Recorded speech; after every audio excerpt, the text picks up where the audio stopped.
आज हम समाजियात में देही बिरादरी के मसाइल के बारे में तफसील से मालूमात हासिल करेंगे। यह है प्रॉब्लम्स ऑफ रूरल कम्युनिटी। गुर्बत देही बिरादरी का एक संगीन मसला बन चुका है। ये बेरोजगारी की वजह से बहुत ज्यादा बढ़ रहा है। देही बिरादरी की आबादी का अक्सरियत हिस्सा गुर्बत की सतह के नीचे जिंदगी गुजार रहा है, क्योंकि देही इलाकों में रोजगार के जराए मुयसर नहीं हैं। इसलिए लोग गरीबी की वजह से अपनी बुनियादी जरूरियात भी पूरे नहीं कर पा रहे हैं। गरीबी हद से ज्यादा बढ़ रही है, गरीबी का मसला। इसलिए ज़राअत, अगर इसके अलावा और दूसरे पेशे देखेंगे तो वक्ती तौर पर कुछ थोड़े वक्फे के लिए पेशे मुयसर होते ही, लेकिन ज्यादातर लोग पेशे के न होने की वजह से, ज़राअत की वजह से और कुछ जराए रोजगार के मुयसर न होने की वजह से गरीबी का शिकार हो रहे हैं और अपनी बुनियादी जरूरियात को पूरे नहीं कर पा रहे हैं। इस तरह से गुर्बत बहुत बड़ा एक संगीन मसला बन चुका है। दूसरा है नाखवानदगी।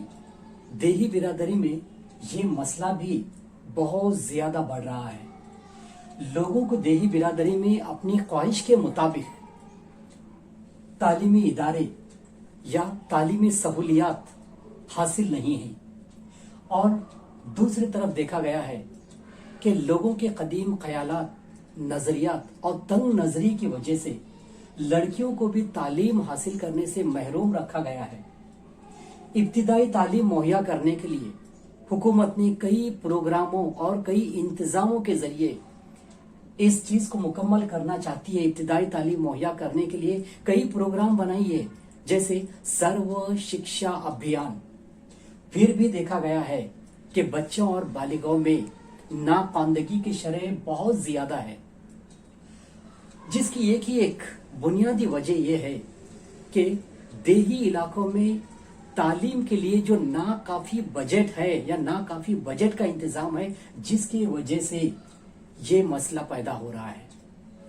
और देखा गया है कि कई प्रोग्रामों और कई इंतजामों के बावजूद भी देही बिरादरी में तालीम के मियार का बहुत बड़ा मसला पैदा हुआ है।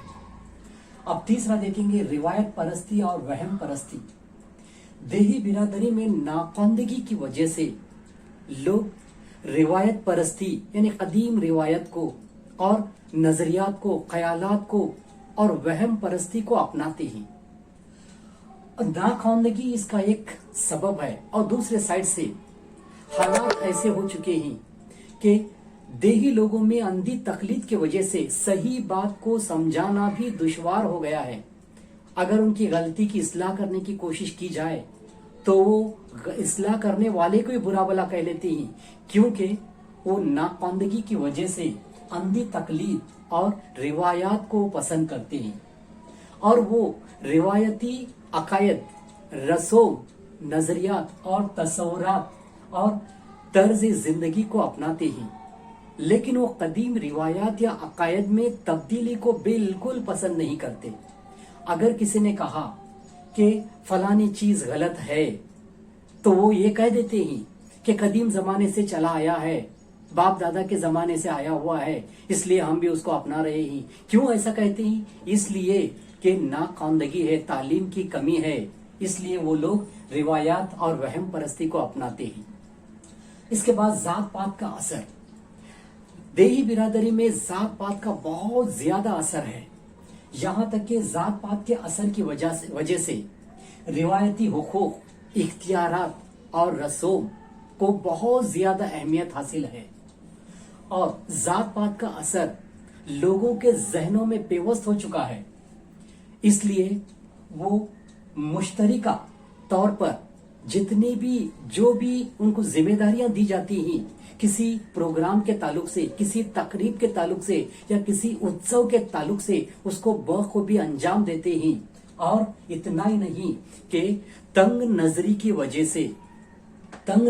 वजह से ये ذات پات کا نظام عام ہو گیا ہے اور یہ لوگوں میں تنگ نظریہ پیدا کرتا ہے، اور یہی تنگ نظری کی وجہ سے قومی یکجہتی کے راستے میں ایک رکاوٹ بن گئی ہے، کیونکہ لوگ اپنے ملک، اپنے قوم کے بارے میں یا فلاح و بہبودی کے بارے میں سوچنے کی بجائے اپنی ہی ذات کے بارے میں سوچتے رہتے ہیں۔ یہ ذات پات کے طریقے کی وجہ سے اتحاد کے بندھن ٹوٹ چکے ہیں، لوگوں میں اختلافات ہو رہے ہیں، نا اتفاقی ہو رہی ہے، لیکن یہ دیہاتوں میں آج بھی ذات پات کا اثر عام ہے۔ اس کے بعد دیکھیں گے کسانوں کی خودکشی۔ دیہات کا اہم پیشہ زراعت ہے۔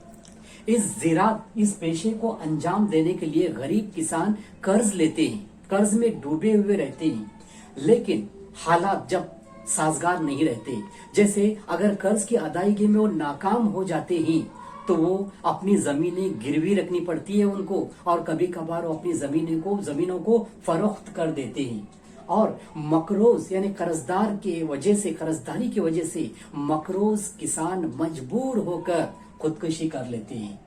اور دیکھا گیا ہے کہ زرعی شعبے میں معاشی اصلاحات کے لیے جو کچھ پروگرام کیے جاتے ہیں یا اصلاحات کے لیے کی جانے والی اصلاحات جو معاشی ترقی کے لیے جس میں مثبت اور منفی اثرات نظر آتے ہیں، لیکن مثبت اثرات ٹھیک ہے، لیکن منفی اثرات جو کسانوں کے خودکشی کا باعث بنتے ہیں، اس لیے کہ کسانوں کو یہ برداشت نہیں ہوتا ہے ایسے حالات، اس لیے ایک راستہ جسے وہ گلے لگا لیتے ہیں وہ ہے خودکشی۔ اور عورتوں کا ادنا درجہ، دیہاتوں میں عورتوں کا ثانوی درجہ رہتا ہے، کیونکہ خاص خاندان یا کچھ رسوم یا ذمہ داریوں کے اعتبار سے عورتوں کو مردوں کے ماتحت زندگی گزارنی پڑتی ہے، اور عورتوں کو گھریلو کام کاج کے لیے مشغول رہنا پڑتا ہے، ان کو محدود رکھا گیا ہے، اور ان کو سماجی و ثقافتی معاملات میں دخل دینے یا اپنی رائے پیش کرنے کی اجازت نہیں ہوتی۔ اور یہ تنگ نظری کی وجہ سے، لوگوں کے خیالات کی وجہ سے لڑکیوں کو بھی تعلیم سے محروم رکھا جاتا ہے، وہ تعلیم بھی ان کو حاصل کرنے کی اجازت نہیں ہے۔ اس اعتبار سے دیکھا گیا ہے کہ دیہی برادری میں جنسی امتیاز نظر آتا ہے، کیونکہ مردوں کے ساتھ اور عورتوں کے ساتھ الگ الگ طرح کا سلوک کیا جاتا ہے۔ اختیارات مردوں کو حاصل ہیں، تعلیم مرد حاصل کرتے ہیں، لیکن عورتوں کو ان تمام چیزوں سے نظر انداز کیا جاتا ہے۔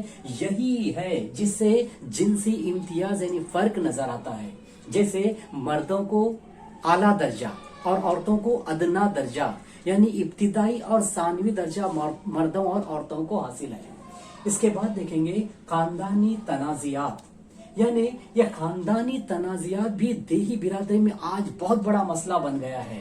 اس لیے خاندانی زمین کی ملکیت کا تنازع دیہی برادری کا ایک مسئلہ بن گیا ہے، جس وجہ سے کئی مشترکہ خاندان بکھر چکے ہیں، ٹوٹ چکے ہیں، اور زمین کئی ٹکڑوں میں تقسیم ہو چکی ہے۔ زمین کے اتنے ٹکڑے ہوئے ہیں کہ ان ٹکڑوں میں کاشتکاری کرنا دشوار ہو گیا ہے، مشکل ہو گیا ہے۔ جیسے مثال کے طور پر 1 ایکڑ زمین کو 4 حصوں میں تقسیم کیا گیا، اگر ان حصوں پر کاشتکاری کی جائے تو معاشی اعتبار سے منافع بخش نہیں ہوتی، بلکہ غیر منافع بخش ہوتی ہے۔